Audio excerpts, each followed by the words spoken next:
Sir नमस्कार। नमस्कार। हमारे व्यूवर्स को अपना परिचय दे दीजिए सर प्लीज़। मेरा नाम चित्रकांत साहू है, मैं कांकेर से हूँ, ग्राम बेवर्ती में। अच्छा, और ये बटेर पालन कितने समय से कर रहे हैं सर आप? ये मेरे को 4 साल हो गए।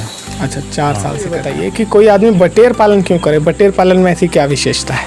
बटेर पालन एक कम समय में बहुत अच्छा मुनाफा देने वाला है बिजनेस है और कम लागत लगेगी इसमें, कम जगह में बहुत अच्छा तैयार हो जाते हैं। अच्छा, कम लागत, कम समय, कम जगह। पार्ट टाइम के रूप में भी आप बहुत अच्छे से कर सकते हैं। अच्छा हाँ, जैसे हम देख रहे हैं ये केज काफ़ी छोटा है, क्या ये केज की क्या कैपेसिटी होगी सर?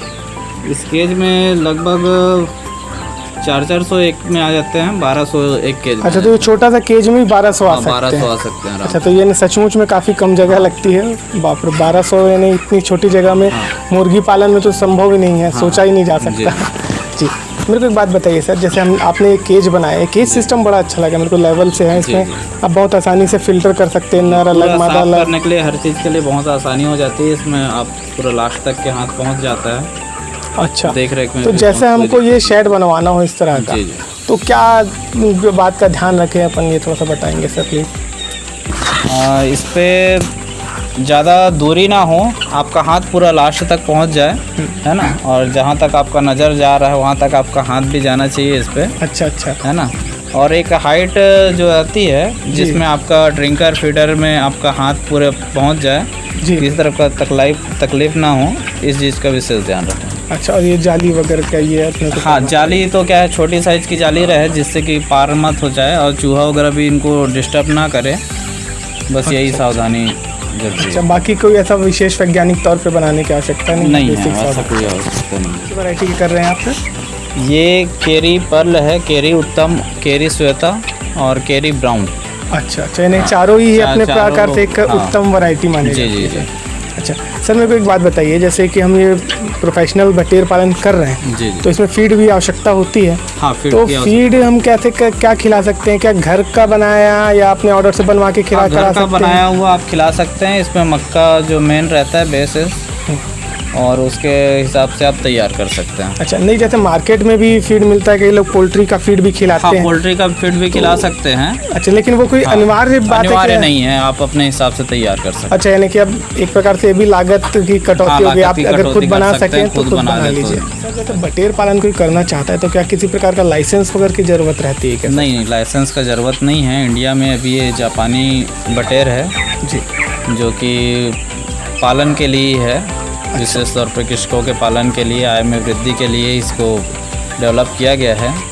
तो वन्य जीव अधिकरण से इसको मुक्त किया गया है और इसके लिए लाइसेंस का ज़रूरत नहीं है। अच्छा, ठीक है सर। जैसे कोई आदमी नया बटेर पालन चालू करना चाहता है, आपसे प्रेरित होके, तो क्या सोचते हैं आप, कितने चीज़ों से शुरुआत करनी चाहिए सर? मेरा ये सोच है कि कम से कम से शुरुआत करें। अच्छा, क्योंकि इस पे मेन दिक्कत होती है जो ब्रूडिंग की होती है। अच्छा, जब चूजे बहुत छोटे रहते हैं, 7 से 8 ग्राम के इसके चूजे होते हैं, जिनको संभालना बहुत मुश्किल हो जाता है। मैं उसी पे आने वाला था सर, नेक्स्ट क्वेश्चन। तो ये क्या है, इसको संभालने के लिए मेन ब्रूडिंग सीखना पड़ता है। अच्छा, तो अगर आप ब्रूडिंग नहीं जानते तो कितना कम नंबर से चालू करें? तो इसके लिए आपको कम से कम 200-300 बर्ड से चालू करें, वो ज़्यादा अच्छा है। अच्छा, तो अब आप जैसे ब्रूडिंग का जिक्र कर ही दिए सर, तो मैं भी ये सुना हूँ कि बटेर पालन में ब्रूडिंग एक कठिन चीज़ होती है, बहुत टास्क रहता है उस पर, है ना। तो उसके लिए क्या है, टेम्परेचर मेंटेन करना बहुत ज़रूरी है। अच्छा, उसके लिए आपको टेम्परेचर मैनेजमेंट बहुत ज़रूरी है। अच्छा, अगर आप ब्रूडिंग सीख जाते हैं तो वही बटेर पालन के लिए काफ़ी सुविधा हो जाएगी। बहुत सुविधा हो जाएगी आपको। अच्छा, तो बटेर पालन में ब्रूडिंग एक समस्या है जिसको ध्यान रखना पड़ता है, टेम्परेचर मेंटेन करना पड़ेगा। टेम्परेचर का सर, ये बटेर जो हम देख रहे हैं, ये कितने दिन में तैयार हो जाती है और कितना मैक्सिमम वेट गेन करती है सर? ये 30 से 35 दिन में आपका 180 ग्राम तक के पहुंच जाता है, जो मार्केट के लिए तैयार हो जाती है। 180 ग्राम मेंटेन है मीट पर्पस से। और सर, इसमें किस प्रकार का मेंटेनेंस लगता है बटेर पालन में, और क्या कोई वैक्सीनेशन है क्या? तो वैक्सीनेशन क्या है? वैक्सीनेशन तो इसमें कोई ज़रूरत नहीं है। आप बीच बीच में एंटीबायोटिक वगैरह चला सकते हैं मौसम के आधार पे। जैसे कभी बारिश हो गई, ठंड ज़्यादा बढ़ गई, तो आप एंटीबायोटिक चला दें, जिससे सर्दी वर्दी के लिए इनको एक सुरक्षा मिल जाए। बाकी ऐसा कोई वैक्सीनेशन की ज़रूरत नहीं रहती इसमें। अच्छा, और ऐसा कोई प्रॉपर वैक्सीनेशन की आवश्यकता नहीं है, तो वो भी कॉस्ट नहीं है? वो कॉस्ट पूरी बच जाती है। अच्छा, और किसी प्रकार का कोई मेंटेनेंस वगैरह भी लगता है क्या सर? मेंटेनेंस कुछ नहीं है, पूरा मेंटेनेंस फ्री है। आपको एक बार बस आपका ड्रिंकर फीडर जो भी आपका बर्तन है, अच्छा, आप चाहे तो इसको होममेड बर्तन से भी तैयार कर सकते हैं। अच्छा, तो यानी ज़्यादातर अपना वन टाइम इन्वेस्टमेंट ही है, कोई ऐसा मेंटेनेंस नहीं रहता। जैसे वो पोल्ट्री फार्म में गर्मी आ गई तो पंखा लगाओ, ठंड आ गया तो पर्दे लगाओ, वैसा कोई मेंटेनेंस नहीं है। आप एक छोटे रूम में भी तैयार कर सकते हैं। ऐसा कोई केज सिस्टम रखना कोई ज़रूरी भी नहीं है। आप अपने हिसाब से एक छोटा रूम हो उसमें भी कर सकते हैं। हाँ सर, देखिए ये जो आपका आइडिया सर केज, क्योंकि मैं बहुत सारा बटेर पालन देखा हूँ, लेकिन ये केज सिस्टम मेरे को बड़ा अच्छा लगा, क्योंकि इतनी सी ही जगह में 1200 चूजे आ गए। ये यानी छोटी जगह का मैक्सिमम उपयोग है। मैं बल्कि अपने दर्शकों को कहूँगा जो बटेर पालन करना चाहते हैं, ये ज़रूर एक बार देखें, इससे आइडिया लें। इससे कम जगह पे आप बहुत बड़ी मात्रा में बटेर पालन कर सकते हैं। देखिए, अब बटेर पालन तो कोई भी कर लेगा, चलिए जैसे भी वो मार्गदर्शन लेके आपके माध्यम से कर लेगा, लेकिन बेचेगा कैसे, मार्केटिंग कैसे करेगी, वो थोड़ा हमको बताइए सर। मार्केटिंग के लिए उनको खुद से क्या है मार्केट बनाना पड़ेगा। अच्छा, हाँ, यहाँ पे मार्केटिंग की बहुत कमी है यहाँ पे। अच्छा, तो उसके लिए आपको डोर टू डोर, जैसे ढाबा हो गया या कटर जो रहते हैं, उनसे आपको संपर्क करना पड़ेगा और वहीं से फिर आपका मार्केटिंग तैयार होगा। अच्छा, ऐसा है, किसी बीच में कोई बीच का पार्टी नहीं है, आप खुद जाइए? ऐसा कोई मीडिएटर इसमें नहीं रहता, जैसे मुर्गी वगैरह में रहते हैं, तो उस टाइप से इसमें कोई नहीं मिलता, तो आपको खुद से ही करना पड़ेगा। अच्छा, तो मार्केटिंग आपके हाथ में, आप खुद जाओ ढाबा अपने होटल में, उनको बताइए, होटल में जाके खुद से मार्केट तैयार करना पड़ेगा। अच्छा, चलिए, उसका एक फ़ायदा ये होगा कि बीच के दलाल नहीं रहेंगे। हाँ, दलाल नहीं रहते तो डायरेक्ट रहता है ये। और मेरे पास एक दो बंदे ऐसे हैं जो कि यहाँ से उठाते हैं। अच्छा। और मतलब घरों घर जाके बेचते हैं, गली गली में, जैसा अच्छा। सब्जी बेचते हैं उस टाइप से बेचते हैं। अरे वाह, ये एक यूनिक पैटर्न आपने बता दिया, ये बड़ा अच्छा है। मैं एक ये इस इंटरव्यू का सबसे इम्पोर्टेंट क्वेश्चन पूछूंगा सर, कि क्या लागत आती है, क्या विक्रय मूल्य मिलता है, और उस हिसाब से कितनी आपको आमदनी हो जाती है, ये बताइए सर। लागत तो आपके देख रेख ऊपर है जी, आप कितना बचा सकते हैं, इस पे कैसा आपका मैनेजमेंट है जी, है ना। मैनेजमेंट के ऊपर ही आपका जो चूजा है मोर्टेलिटी कम आएगी, तो आपका निश्चित तौर पे क्या है लागत कम आएगी। अच्छा, है ना, मोर्टेलिटी के हिसाब से। और विक्रय मूल्य तो खैर वो तो बात की बात है ना, लेकिन जो भी लाभ है वो आपके मैनेजमेंट के ऊपर है। अच्छा, तो ये अपने को प्रति चूजा क्या, प्रति पक्षी क्या लागत बढ़ जाती है, कितना रुपए का पड़ता होगा सर ये?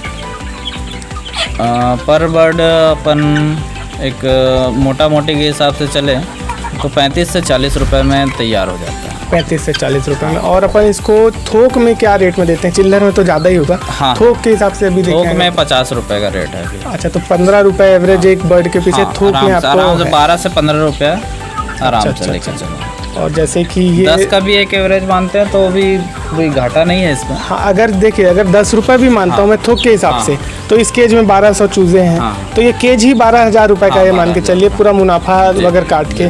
फिर ऐसे आपके पास 2 केज है, पीछे एक और है भी है, और उधर चूजे और तैयार होते जा रहे हैं। अच्छा, तो यानी मान लीजिए एक प्रकार से गिन लेता हूँ, 1 2 3 और उधर एक 4 केज है। एक केज में शुद्ध मुनाफा आपको 12,000 है, तो 4 केज यानी 48,000 रुपये थोक के हिसाब से हो गया। अगर मैं चिल्लर में जाऊँ तो फिर वो और ज़्यादा बढ़ जाएगा। अच्छा, बहुत बढ़िया सर। मैं एक ये क्वेश्चन जानना चाहूँगा सर, फाइनल क्वेश्चन है कि इसमें क्या मॉर्टेलिटी होती है, यानी मृत्यु दर क्या है, और कोई आदमी अगर शुरू करना चाह रहा है अपना नया, तो किस बात का सावधानी रखे, ये बताएंगे सर। मॉर्टेलिटी तो 8 से 10% तक चली जाती है ठंड में, लेकिन आपके मैनेजमेंट के ऊपर है कि आप उसको कैसे कम करें। अच्छा, अगर मैनेजमेंट सही रहे तो 1 से 2% ज़्यादा से ज़्यादा हो सकता है। तो ये मॉर्टेलिटी में क्या है, मौसम का भी प्रभाव पड़ता है? मौसम का बहुत ज़्यादा प्रभाव पड़ता है इसमें। ठंड खासकर ज़्यादा नुकसान देता है। अच्छा, ठंड में ज़्यादा मॉर्टेलिटी होती है, गर्मी में कम होती होगी। अच्छा, तो सर जैसे अभी कोई आदमी नया करना चाह रहा है तो क्या सावधानी रखे सर इसके लिए फिर? सावधानी यही है कि जब चूजे आप लेके आते हैं तो ज़्यादा डिस्टेंस से ना लाएं, अपने पास आसपास के ही देखें। और चूजे स्वस्थ हों, ये चीज़ का विशेष ध्यान रखें। अच्छा सर, जैसे हमारा कोई दर्शक बटेर पालन के लिए चूजे चाहता है तो आपसे मिल जाएगा हाँ सर? मेरे से मिल जाए। आपका नंबर बताएंगे सर प्लीज़। मेरा नंबर 8109869946। ठीक सर, थैंक यू, इतने कीमती जानकारी के लिए धन्यवाद।